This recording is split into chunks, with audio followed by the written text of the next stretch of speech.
উসমান হাদি পুরা পৃথিবীর মানুষকে জানিয়ে দিয়েছে, এই পৃথিবীর মানুষটা জানিয়ে দেখো, আমি উসমান হাদি বলে যাচ্ছি, এই পৃথিবীর জমিনে একমাত্র আল্লাহ পাকের দ্বীনই থাকবে। বলছি কি বলছে না? উসমান হাদিকে আঘাত করেছে, বুলেট মেরেছে। ও মুসলমান, ঢাকা শহরে উত্তাল ঢেউ উড়ঙ্গ হচ্ছে। উসমান হাদি এক হাদি চলে গেছে, লক্ষ লক্ষ হাদি তৈরি হয়ে গেছে। যতক্ষণ পর্যন্ত উসমান হাদির বিচার বাংলার জমিনে হবে না, ততক্ষণ পর্যন্ত উলামায়ে কেরাম যদি কোনো ডাক দেয় কক্সবাজারের মাটিতে, আপনারাও আন্দোলন করার জন্য তৈরি থাকুন। থাকবেন তো ইনশাআল্লাহ?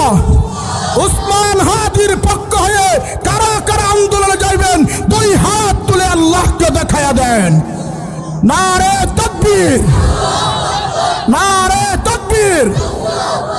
আজকের এই মাহফিল থেকে বলতে চাই, বর্তমান সরকারকে বলতে চাই, উলামায়ে কেরামের মনকে উজাড় করে দিবেন।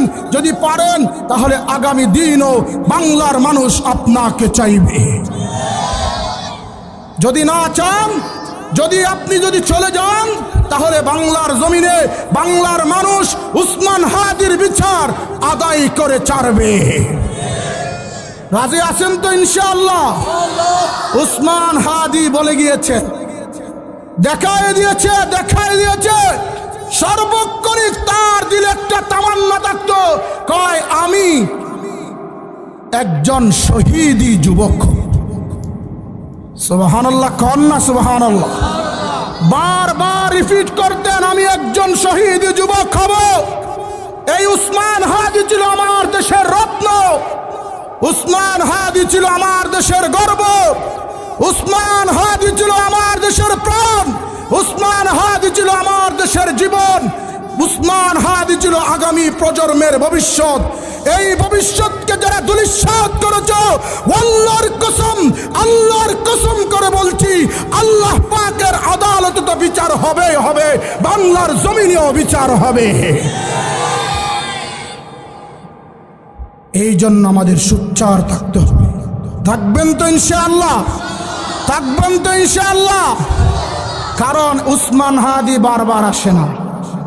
বাংলাদেশে যত ছাত্র জনতা আক্রমণ করেছে, যত ছাত্র জনতা 2024 সালে 5ই আগস্টের মধ্যে সম্পৃক্ত ছিল, একটা চক্র কাজ করতেছে, তাদেরকে বাংলার জমিন থেকে নিস্তনাবুদ করতে চায়।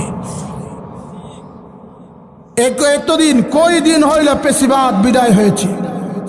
একটা জরিপের মধ্যে পাওয়া যায়, এই কথাগুলো প্রত্যেকটা মানুষকে শোনানো দরকার।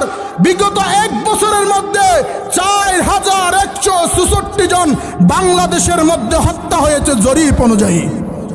এই ছাড়া রব জানে জরিপ ছাড়া আর কতই হত্যা হয়েছে। যেই দেশে এত হত্যা হয়, ওই দেশে কখনো রহমত আসতে পারে? চিল্লাই বলে না রে। যেই দেশে হত্যাকাণ্ড হবে, ওই দেশে কখনো রহমত আসে না। এই জন্য ভাই দুস্তরে আমার দেশের মাটির জন্য কার কার মায়া লাগে? হাত ওঠান তো। কার কার মায়া লাগে? জোরে বলেন। সবার ভালো লাগে? সবার ভালো লাগে? দেশ প্রেম সবার আছে তো ইনশাআল্লাহ? যদি দেশ প্রেম যদি সবার থাকে, এই দেশকে ভালোবাসাও সেটা ঈমানের গুরুত্ব। আমার দেশ, আমার জন্মভূমি, আমার বাংলাদেশ, এই বাংলাদেশে যদি কোনো নাস্তিক বেঈমান আমার উপর দিয়া, মাথার উপরে দিয়া তেল বাঙ্গাইয়া খাইবে, খাইতে দিবেন? খাইতে দিবেন? খাইতে দিবেন? এই জন্য ভাই দুস্তরে আমার, আজ থেকে সোচ্চার হওয়া লাগবে। কাউকে জুলুম করতে দেব না, নিজেও জুলুম করব না। মনে থাকবে তো ইনশাআল্লাহ? এই এলাকার মধ্যে যারা যুবক আছে, এই যুবকরা প্রতিজ্ঞা করে নাও, ইসলাম তো এটাই শিখিয়েছে, কারো উপর জুলুম করব না, কাউকে জুলুম করতে দেব না। আমার দেশ শান্তির দেশ, এই শান্তির দেশে অশান্তি হতে দেব। মনে থাকবে তো ইনশাআল্লাহ? আল্লাহ সবাইকে বুঝার তৌফিক দান করেন।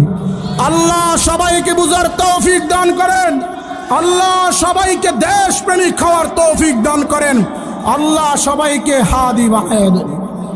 এই হাদির জন্য আজকে পুরা বাংলাদেশের ওলামায়ে কেরাম প্রত্যেকটা ময়দানে ময়দানে দোয়া করতেছেন। আইরে এক হাদি কবরে চলে গেছে। হাদি কবরে চলে গেলে কি হয়েছে?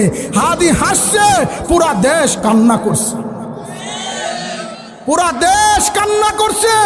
হাদিকে হারাইয়া এক হাদি চলে গেছে। জীবন গড়াও তো এইভাবে গড়াও, মরবে তো হাসবে, সবাই কান্না করবে। রব তো এটাই চায়, রব তো এটাই চায়, কয় আমার বান্দা দুনিয়ার মধ্যে আসবে, আমল করতে করতে আমার প্রিয় হবে এবং দ্বীন জিন্দা করার জন্য, আলায়ে কালিমাতুল্লাহকে জিন্দা করার জন্য বান্দা সবসময় প্রস্তুত থাকবে। আর আমার বান্দা মৃত্যুবরণ করবে, মুমিনরা বান্দার জন্য কান্না করবে, রবকে বলবে রব মাফ করে দাও। আল্লাহ বলে আমি মাফ করে দিলাম। মুমিন তো এটাই চায়। মুমিনরা সব সময় দিলে তামান্না থাকা দরকার, জিহাদের তামান্না। আমি ইসলামের জন্য লড়ব, ইসলামের জন্য জীবন দেব, ইসলামের জন্য মাল দেব, যদি প্রয়োজন হয় রক্ত বারবার দেব। দেওয়ার জন্য রাজি আছেন তো ইনশাআল্লাহ? কারা কারা রাজি আছেন আল্লাহকে দুই হাত তুলে দেখায় দেন। আল্লাহ সকলের হাতকে কবুল করেন, আল্লাহ সকলকে দ্বীনের জন্য কবুল করেন, আল্লাহ প্রত্যেকটা ভাইকে মর্দে মুজাহিদ বানায়া দেন।